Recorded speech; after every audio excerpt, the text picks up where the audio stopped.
তো গাইস আমি এখন ল্যান্ড রয়ে যাওয়ার জন্য তৈরি হচ্ছি। এটা পড়েছি, এবারে ঠান্ডা আছে কেজির উপরে।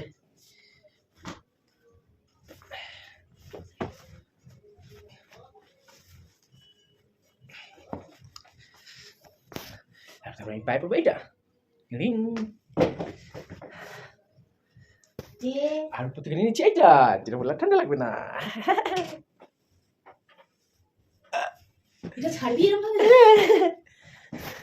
এটা হলো আমার গাড়ির ভিডিও। স্কুটি এসে ব্যাপার হলো এখানে স্টিফ রোড, গাড়ির ভিডিও করে নিচ্ছে। এটা বলছে 10 দিনের পুরোনো গাড়ি আছে।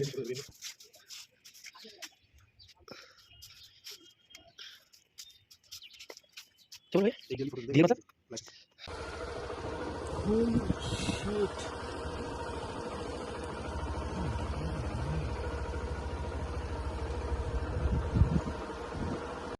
তো গাইজ স্কুটি নেওয়ার পর আমি যখন এই রাস্তাতে এসেছিলাম, কারণ এটা ছিল একমাত্র রাস্তা যেখান থেকে আমাদেরকে মেন রাস্তায় যেতে হতো।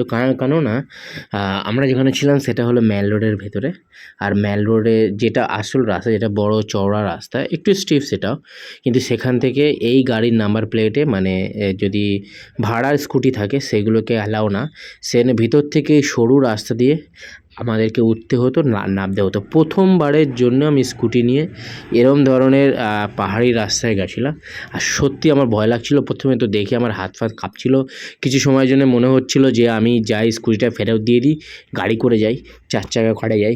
কিন্তু যাই হোক স্কুটি নিয়ে নিয়েছিলাম, আর তারাও চলে গেছিলো বলে আর স্কুটিটা ফেরত দিইনি। আমি চেষ্টা করছিলাম আস্তে আস্তে, প্রথমে আমি একা নেমে গিয়ে কিছু একটু হাতটা সেট করার পরে তারপরে আমরা দুজন মিলে নামছিলাম। কিন্তু একটুখানি আসার পরে দেখি যে রাস্তাটাও আরও ঠিক নেই, এখানে ধুলো ওটা রাস্তা ছিল, যে প্রপার রাস্তা ছিল না।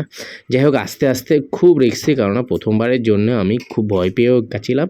আস্তে আস্তে এনিহাও আমি ট্রাই করে পাহাড়ি রাস্তা থেকে নেবে আমি যে ভাবছিলাম একটু রাস্তাটা একটু সমান থাকবে, কিন্তু সেমনি ছিল না।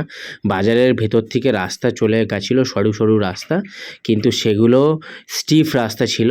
আর তার মধ্যে এরা তো পুরো আমাদের আশেপাশে যারা চালাচ্ছিল তারা খুব পাকাপোক্ত ড্রাইভার ছিল, কিন্তু আমিই ছিলাম ওখানে পড়ে গেছিলাম। যাই হোক কিছুক্ষণ চালান পর আমার হাতটা স্টেডি হয়ে গেছিলো, বুঝে গেছিলাম কখন কোথায় কি করে চালাতে লাগবে। তবুও স্কুটি ছিল বলে একটু আমার জন্য বাঁচোয়া ছিল, বাইক থাকলে হয়তো আমি চালাতে পারতাম না। যাই হোক গাইজ এটা হলো সেই দেরাদুনের রাস্তা যেখান থেকে আমরা ল্যান্ডরে যাচ্ছিলাম, আর কিছু সময়ের মধ্যে আমরা চলে এসেছিলাম চার দোকানে। এটা হলো ফেমাস চার দোকান, যেখানে আমরা কিছুক্ষণ ওয়েট করেছিলাম। আর এখানে অনেক ট্যুরিস্টরা ছিল, কেননা সানডেতে আমরা গেছিলাম, সানডেতে প্রচুর লোক ছিল, যেখানে আমাদের পা রাখার জায়গা ছিল না, বেশিরভাগ ছিল গাড়ি জ্যাম, পুলিশরা গাড়ি রাখতে দিচ্ছিল না, প্রপার জায়গা ছিল পার্কিংয়ের জন্য, সব কিছু হ্যাসেল। এক জায়গায় নিয়েও গাড়ি রেখে এসে আমরা একটা জায়গা থেকে চা খেয়ে নিয়েছিলাম, চার দোকানের ফেমাস যে জায়গা ছিল সেখান থেকে আমি কফি নিয়ে নিয়েছিলাম। এটা হলো গিফটিং কার্ড, এটা হলো গিফটের জায়গা, সব ধরনের গিফটিং এখানে পাওয়া যায়, পোস্ট কার্ডও এখানে আছে। এটা হলো চার দোকানের সামনে এই রাস্তাটা, এর পাশে আছে এই যে চার্চটা একটা টুরিস্ট স্পট, সবাই এখানে ঘুরতেও আসে। আমি একবার বাইরে নিয়ে যাচ্ছি, লোক ফটো এখানে তোলে, ভেতরে নিয়ে যাচ্ছি। আজকে সানডে আছে, সেটা দেখছি চার্চ খোলা, তো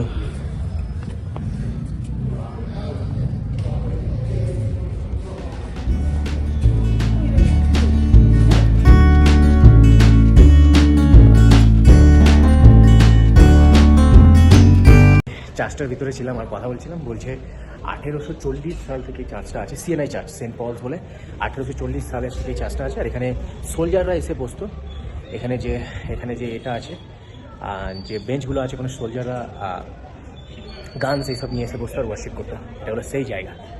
1840 সালের চার্চ, খুব সুন্দর, এখনও ওয়েল মেনটেন আছে।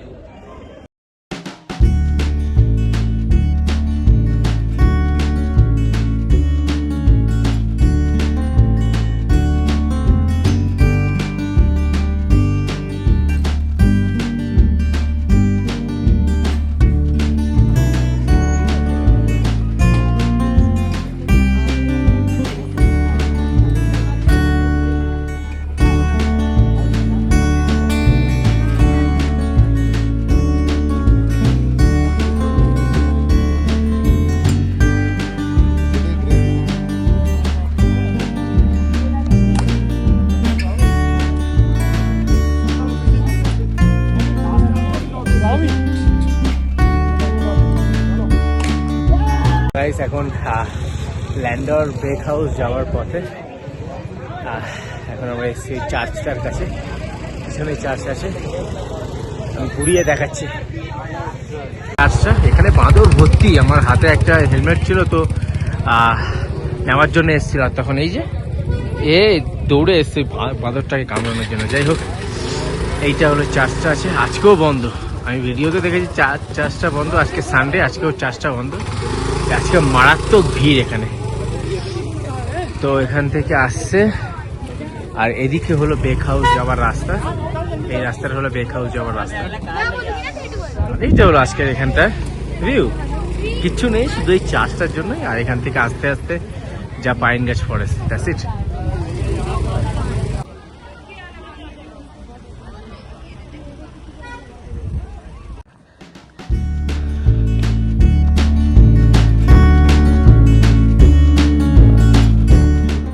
হলো ল্যান্ডর বেক হাউস, এটাই সব থেকে বেশি দূরে।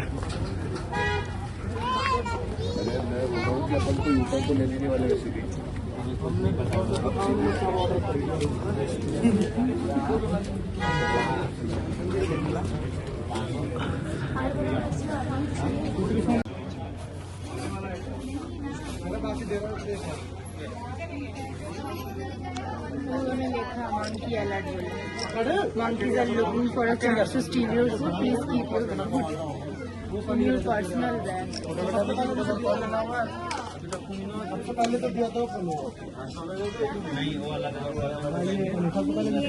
ভাই ল্যান্ডর বেক হাউসে জায়গা নেই, 1 ঘন্টার মতো টাইম লাগবে। ওই জন্য আমরা এসেছি ক্যাফে আইবিতে। এখানে ঢুকছি, এই যে এটা হলো ক্যাফে আইবি।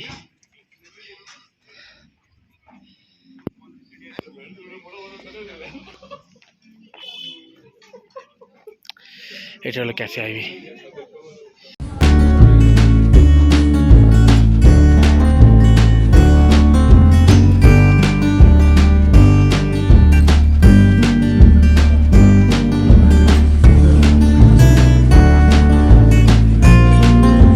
এখন বাজে 4টের মতো, আর আমরা এই আইভি ক্যাফেতে খেয়েছি। এখানে ঠান্ডা, এখন আমরা সেমনি কিছু নিয়ে আসিনি, যা আছে সব আমাদের স্কুটিতে আছে। এখানে বাইরে থেকে দেখতে এরকম লাগছে, প্রায় অ্যারাউন্ড 2 ফুয়ের মতো হবে ঠান্ডা, ব্যাপক ঠান্ডা। এখন আমরা তাড়াতাড়ি নামবো।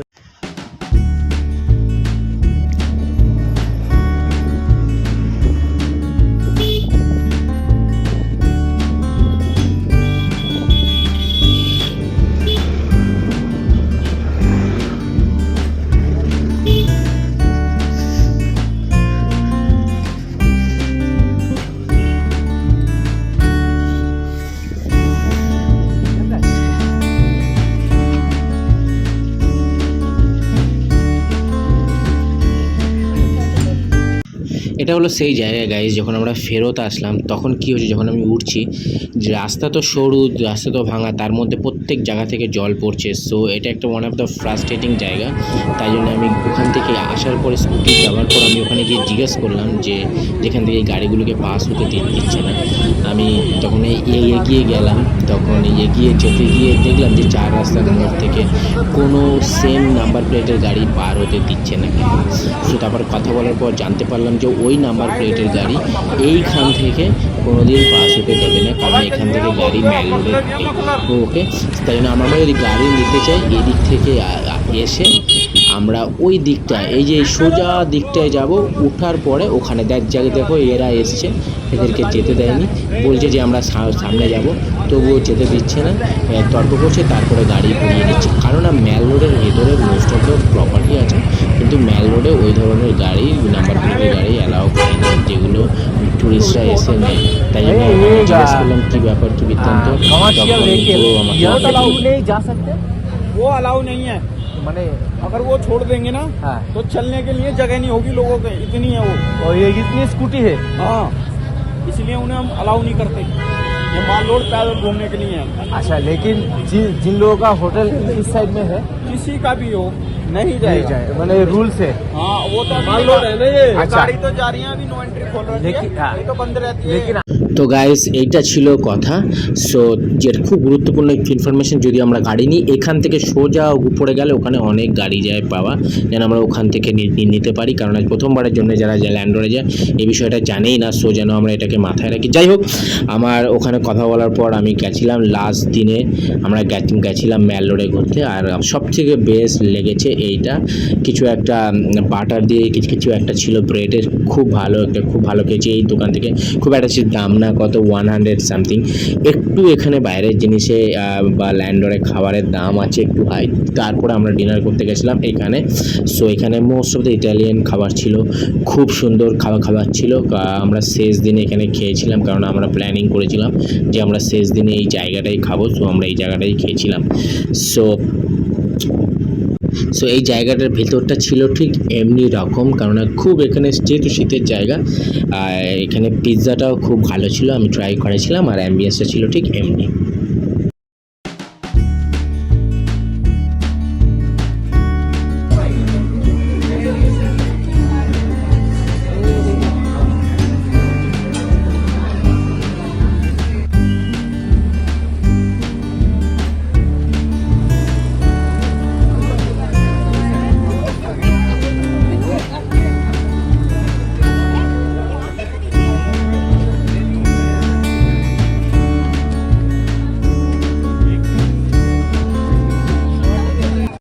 Good morning guys. তো কালকে রাত্রিবেলা ভিডিওটা শেষ হয়নি, কালকে রাত্রিবেলা প্রচুর ঠান্ডা ছিল। আর আজকে আমি ফেরত যাচ্ছি কলকাতাতে, এখন দেরাদুন এয়ারপোর্টে আছি। এটা হলো দেরাদুন এয়ারপোর্ট। তো ব্যাপার হলো মাসুরিতে সবই ঠিকঠাক ছিল, কয়েকটা জায়গা শুধু একটু আমার মনে হয় যেটা আরেকটু হলে ভালো হতো, সেটা হলো ট্যুরিস্টদের জন্য ম্যাল রোডে ঢুকতে দেয় না। আর একটা ব্যাপার হলো যে আমরা যখন এখানে আসছি স্যাটারডে অ্যান্ড সানডে অ্যাভয়েড করি যে কোনো গাড়ি নিয়ে, কোনো স্কুটি বা বাইক নিয়ে যেন আমরা ল্যান্ডর বেক হাউসের দিকে না যাই, কেননা খুব ট্রাফিক থাকে প্রথমত, দ্বিতীয়ত ম্যাল রোডে ঢুকতে দেয় না। আর তাই জন্য নিচের রাস্তা থেকে আসতে হয়, সেটা খুব স্ট্রিট রাস্তা থাকে। কেননা ওখানে অনেক ঘোরানো রাস্তা থাকে, আর রাস্তা খুব মানে আমাদের জন্য যারা আমরা ল্যান্ডে গাড়ি চালাই তারা এখানে এসে হুটহাট করে গাড়ি চালাতে পারবো না। তো এনি কাইন্ড অফ টাইমে অ্যাক্সিডেন্ট হতে পারে। আর যে সমস্ত রাস্তা দিয়ে ঘুরে ঘুরে নামতে হয় সেই সমস্ত রাস্তাগুলো খুব একটা ভালো কন্ডিশন না, তার মধ্যে জল পড়ছে, খুব স্কিড রাস্তা, আমি ওটা ভিডিওতে দেখেছি। সো এই হলো ব্যাপার। যাই হোক গাইস, আমার এটা হলো last part of my third day video. দেখা হচ্ছে with a new and exciting one and with a new destination, নতুন ডেস্টিনেশনে with a new and exciting one. Till then, bye bye, take care.